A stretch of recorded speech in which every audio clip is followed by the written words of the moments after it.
마음을 시원하게 은혜로 적시시는 말씀에 폭포수. 안녕하세요. 말씀의 폭포수의 김대광 목사입니다. 그리스도 예수 안에서 한 주간도 평안하셨습니까? 우리의 삶 속에서 위로가 되고 평안이 된다는 것, 그 속에서 우리가 하나님을 느끼고 하나님을 만나는 그 장소가 때론 인간적으로는 고되고 힘든 장소일지라도 주의 평강과 은혜가 함께하게 되는 복된 자리가 되는 줄 믿습니다. 네, 사람들은요, 사회를 이루고요, 그 속에서 많은 교제를 나누며 살아갑니다. 이렇듯 우리가 살아가는 사람끼리 서로 이야기와 활동을 주고받는 것처럼 우리도 그리스도인들이라면 살아계신 하나님과 교제를 나눠야 되겠죠. 그러나 하나님이 눈에 직접 보이지 않음으로 해서요, 우리들은 하나님과의 교제를 소홀히 하기 쉬운데요. 그렇다 보면 어떤 문제가 발생하게 되냐면, 때론 우리가 세워놓은 계획, 그 뜻 앞에서 때론 하나님 앞에서 동상이몽이 되는 것처럼 입으로는 하나님 하지만 점점점 하나님과 멀어져가는 삶이 될 수밖에 없을 텐데요. 우리는 우리가 살아가는 삶 속에서 하나님과 깊이 교제하고 그 뜻을 알아가는 복된 삶이 되어야 할 줄 믿습니다. 네, 오늘은 지난주에 이어서요, 마태복음서 20장 17절에서부터 28절에 있는 말씀을 통하여 은혜를 나눠보고자 하는데요. 본격적인 은혜를 나누기에 앞서서 찬양 하나 듣고 오고자 합니다. 마커스 워십이 부릅니다. 매일 주와 함께.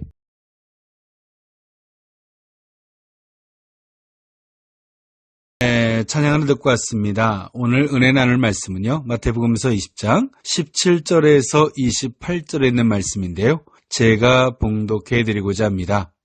예수께서 예루살렘으로 올라가려 하실 때에 12 제자를 따로 데리시고 길에서 이르시되, 보라, 우리가 예루살렘으로 올라가노니 인자가 대제사장들과 서기관들에게 넘겨짐에 그들이 죽이기로 결의하고 이방인들에게 넘겨줘 그를 조롱하며 채찍질하며 십자가에 못 박게 할 것이니 제3일에 살아나리라. 그때 세베대의 아들의 어머니가 그 아들들을 데리고 예수께 와서 절하며 무엇을 구하니? 예수께서 이르시되 무엇을 원하느냐? 이르되 나의 이 두 아들을 주의 나라에서 하나는 주의 우편에 하나는 주의 좌편에 앉게 명하소서.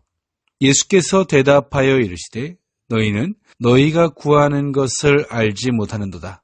내가 마시려는 잔을 너희가 마실 수 있느냐?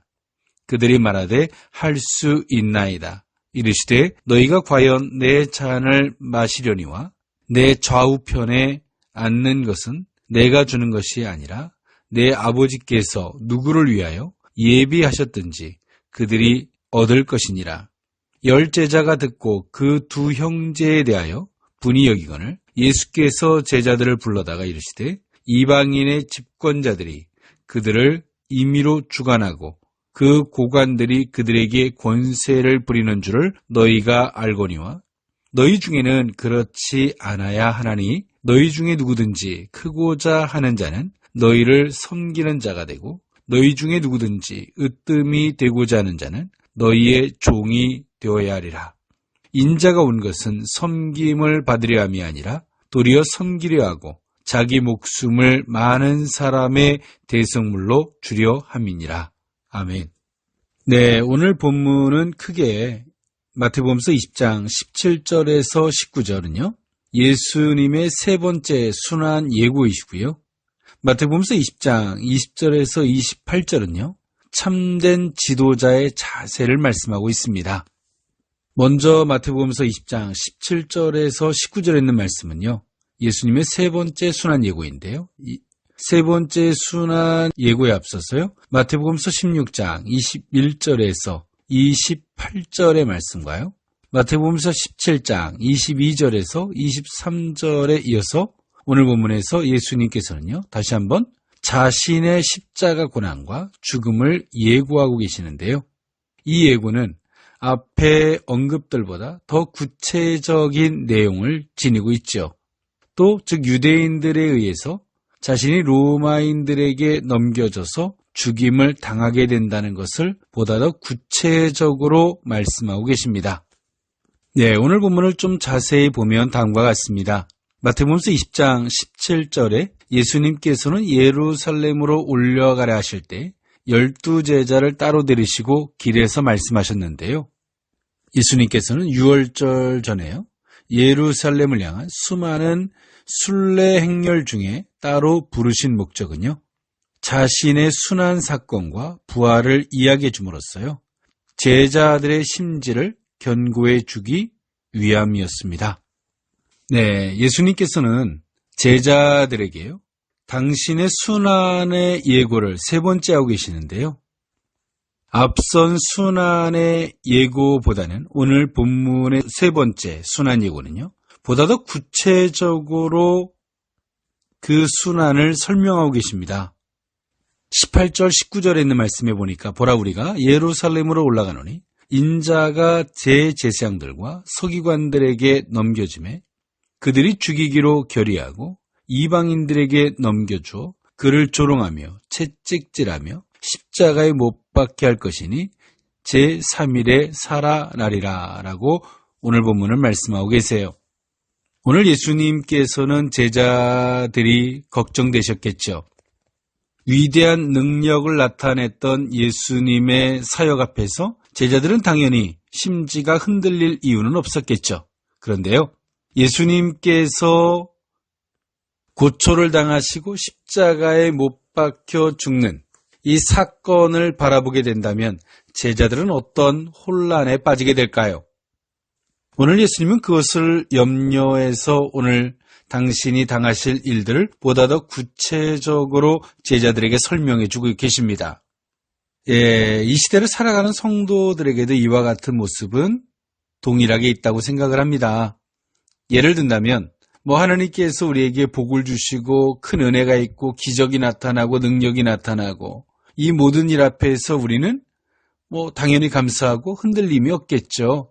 그러나 반대로 우리가 생각하는 정반대의 환란이 오고 시련이 오고 힘들고 도대체 우리가 이해할 수 없는 혼란의 상황에 있다면 어떨까요? 그 문제 앞에서 당연히 우리는 흔들릴 수밖에 없겠죠. 그런데요, 그 어려움을 어떤 시각에서 바라봐야 되느냐, 그것은 굉장히 중요한 이야기입니다.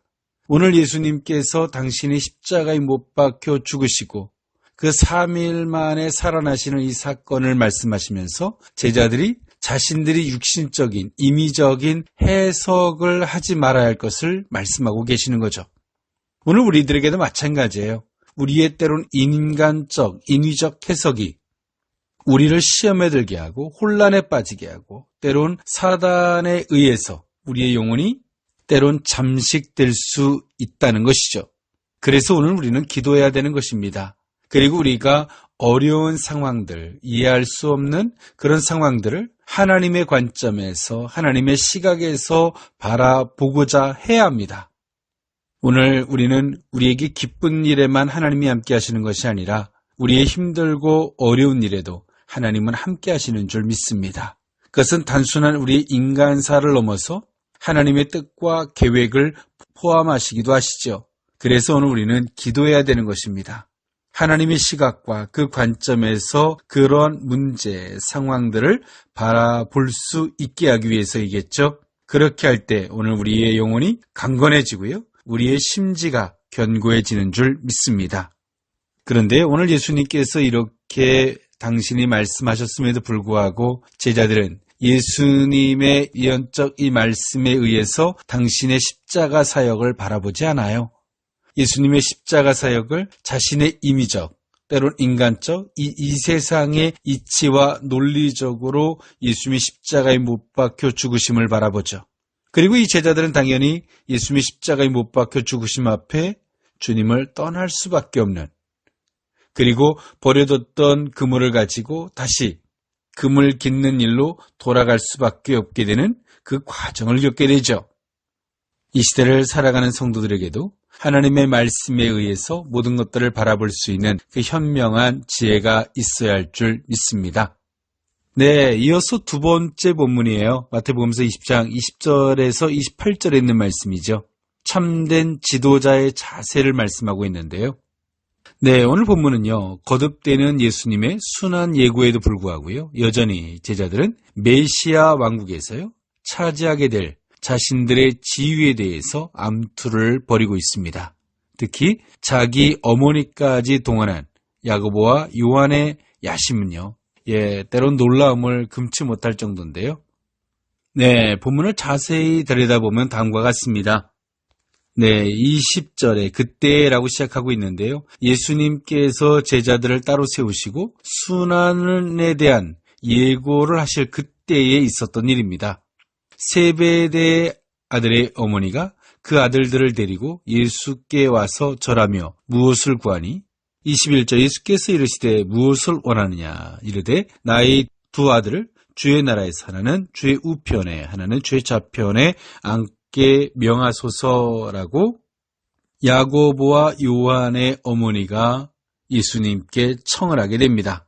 네, 정말 슬픈 일인데요. 예수님께서 십자가에 못 박혀 죽으시는 그 사역의 말씀을 하고 계시는 그때에 예수님이 이루실 메시아 사역을 인간적 이 세상의 왕국으로 착각한 오늘 이 제자들과 그 어머니의 모습, 이들은 그 권력을 원하고 있습니다. 이러한 야고보와 요한의 그 어머니를 바라봤던 나머지 10명의 제자들은요, 엄청난 분노의 마음을 가질 수밖에 없었겠죠. 예수님은 야고보와 요한의 어미에게 이렇게 말씀하십니다. 22절에 예수께서 대답하여 이르시되 너희는 너희가 구하는 것을 알지 못하는도다. 내가 마시려는 잔을 너희가 마실 수 있느냐? 그들이 말하되 할 수 있나이다 라고 대답하고 있는데요. 예수님이 마시려는 잔은 어떤 잔일까요? 하나님의 계획을 따라 모진 고초를 받고 십자가에 못 박혀 죽으시는, 인간적으로 보면 정말 비참하고 아픔의 잔이죠. 그러나 영적으로 보면 영광의 잔일 수 있겠지만 말입니다. 야고보와 요한 그리고 그 어머니가 구한 그 권력, 예수님은 그 앞에서 내 잔을 마시겠느냐라고 말씀하실 때 그들은 동상이몽처럼 자신들이 원하는 그 권력을 얻기 위해서 그들이 어떤 대답을 하는지 모르는 채 그들은 말합니다. 기꺼이 마시겠다라고 예수님께 대답을 하는데요. 때론 우리의 모습과 너무나 흡사합니다. 하나님의 나라와 그 영적인 것을 이해하지 못한 채 때론 우리가 원하는 목적을 위해서 하나님의 뜻을 위하여 모든 것들을 다 하겠다라고 말하는 정말 어설픈 고백과 같이 말입니다. 그렇게 대답하는 어리석은 제자들에게 예수님은 23절에 이렇게 말씀하십니다. 이르시되 너희가 과연 내 잔을 마시려니와 내 좌우편에 앉는 것은 내가 주는 것이 아니라 내 아버지께서 누구를 위하여 예비하셨든지 그들이 얻을 것이니라 라고 말씀하십니다. 네, 하나님의 주권, 하나님 아버지의 주권을 말씀하면서도 제자들의 관심사가 잘못되었음을 우회적으로 말씀하고 계시죠. 우리가 신앙 또 제자의 길을 걷는다면 우리의 관심이 어디에 있어야 되는지를 주님은 우리에게도 지금 말씀하고 계실 것입니다. 우리의 관심이 우리가 목적한 것에 있는 것이 아니라 따라가야 할 그 스승의 관심이 있을 수 있기를 원합니다. 네, 이런 상황을 지켜보던 나머지 10명의 제자들은 당연히 분노의 마음을 갖게 됐고요. 24절을 보니까 10제자가 듣고 그 두 형제에게 대하여 분이 여기거늘 이라고 성경은 말해주고 있습니다. 영적인 깨우침이었고 무지에 있었던 오늘 이 제자들의 모습, 당연히 이들은 이렇게 양분된 모습으로 권력의 다툼의 형태로서 오늘 이들은 어리석은 마음을 가질 수밖에 없었겠지요. 그러나 주님은요, 진정으로 주님께서 요구하시는 것은 다른 사람들 위해 군림하는 것이 아니라 오히려 봉사하는 삶이고요. 하나님의 아들 되신 그리스도께서 이 땅에 사람들을 섬기기 위해 오셨고 마침내 모든 사람들을 위해 자기 목숨까지 내어주셨던 것처럼 그렇게 하는 것이 참된 종의 자세인 것을 말씀하셨는데요. 네, 요한과 야고보의 어머니 살로메까지 동원시켰던 야고보와 요한, 그리고 그것을 분한 마음으로 받아들였던 나머지 10명의 제자들. 네, 예수님은 당신이 걸어가시는 길을 빗대서 제자들에게 참된 종의 자세를, 제자의 자세를 제시하셨는데요. 25절에 예수께서 제자들을 불러다가 이르시되 이방인의 집권자들이 그들을 임의로 주관하고 그 고관들이 그들에게 권세를 부리는 줄을 너희가 알거니와 라고 말씀하셨는데요. 네, 25절에 이방인의 집권자는요, 좁게 헤롯 대왕과 로마 황제를 비롯한 주변 국가의 최고 통치자들을 말하고 있는데요. 또 이 부분을 넓게 해석한다면 모든 시대의 세속적 권력을 가진 최고 통치자를 가리킵니다. 세상의 통치자는 그렇지만 26절에 너희는 그래서는 안 된다. 영적 통치자, 종의 자세는 어때야 되는지 26절에 말씀하시는데요. 너희 중에는 그렇지 않아야 하나니 너희 중에 누구든지 크고자 하는 자는 너희를 섬기는 자가 되고 너희 중에 누구든지 으뜸이 되고자 하는 자는 너희의 종이 되어야 하리라. 인자가 온 것은 섬김을 받으려 함이 아니라 도리어 섬기려 하고 자기 목숨을 많은 사람의 대성물로 주려 함이니라 라고 예수님은 말씀하셨습니다. 네, 하나님 나라에 또 예수님을 따르는 그 종의 제자의 자세가 어떠해야 되는지를 말씀하시는데요. 세상의 권력은 군림하는 것이지만 영적인 권력은 낮아지고 섬기는 자가 되어야 한다라고 말씀하고 계십니다. 그러면서 이 모든 것들은 어디서 나온 것이냐면 예수님 당신을 가리켜서 28절에 말씀하셨죠. 예수님이 이 땅에 오신 것은 섬김을 받으려 함이 아니라 도리어 섬기려 하시고요. 자기 목숨을 많은 사람들의 대속물로 주려 함이니라. 십자가에 못 박혀 죽으심으로 말미암아 온 인류를 구원하시겠다라고 말씀하고 계시죠. 그러므로 너희들도 이렇게 해야 한다는 것이죠. 이 말씀이 앞에서 야고보와 요한에게 말씀했던 내가 마시려는 잔을 너희가 마시겠느냐라고 하는 예수님의 질문, 그 요구, 그에 부합된 말씀이겠죠. 네, 예수님은요, 십자가에 못 박혀 죽으시는 그 정점을 향하여 가고 계시고, 그러면서 여전히 안타까운 제자들을 향해서 이렇게 저렇게 타이르고 또 말씀하고 있지만, 오늘 이 세상적 기준으로 예수님의 말씀을 들으려고 했던 제자들은 많은 혼란과 또 세상적 권력에서 예수님의 말씀을 도대체 이해할 수 없었을 것입니다. 네, 우리도 이와 같습니다. 하나님의 나라, 그 영적인 것을 이 세상적 기준과 잣대로 그 말씀을 이해하려고 한다면 우리는 엄청난 혼란과 또 그 오류에 빠질 수밖에 없습니다. 영적인 것은 영적인 것이라야 알 수 있다라는 성경의 말씀과 같이 때론 이 시대를 살아가는 크리스찬들이 때론 동상이몽과 같이 주님을 따른다 하지만 주님의 말씀을 오해하고 또 시험 들고 그 말씀을 잘못 해석해서 나만 혼란에 빠지는 것이 아니라 또 다른 사람들을 혼란에 빠지게 하고 우리 주변에 있는 사람들을 분노하게 만드는 이 어리석은 모습들이 이 시대를 살아가는 많은 크리스찬들에게도 있다고 생각합니다. 저를 포함해서요. 그러나 오늘 우리는 이 말씀을 통해서 우리는 깊이 생각해 보아야 할 줄 믿습니다. 예수님의 말씀하심은 이 세상을 기준과 그 잣대로 하고 있지 않다는 사실이지요. 오늘 우리는 영적인 안목이 있어야 합니다. 그리고 하나님의 나라를 기준으로 이 땅을 살아나가야 할 줄 믿습니다. 그것이 곧 생명의 삶이고요. 하나님 앞에 영광된 삶이 되는 줄 믿습니다. 네, 오늘 말씀을 정리하면 예수님의 세 번째 순환 예고와 참된 지도자의 자세를 예수님의 당신의 삶을 빗대어 말씀하시는 것이 오늘 본문의 말씀이셨는데요. 우리가 입술로만 하나님 하는 것이 아니라 주여 하는 것이 아니라 아버지의 뜻대로 가는 저와 여러분들의 모습들이 될 수 있었으면 좋겠습니다. 네, 한 주간도 그리스도 예수 안에서 평안과 그 은혜가 있대요. 승리의 은혜가 있기를 원합니다.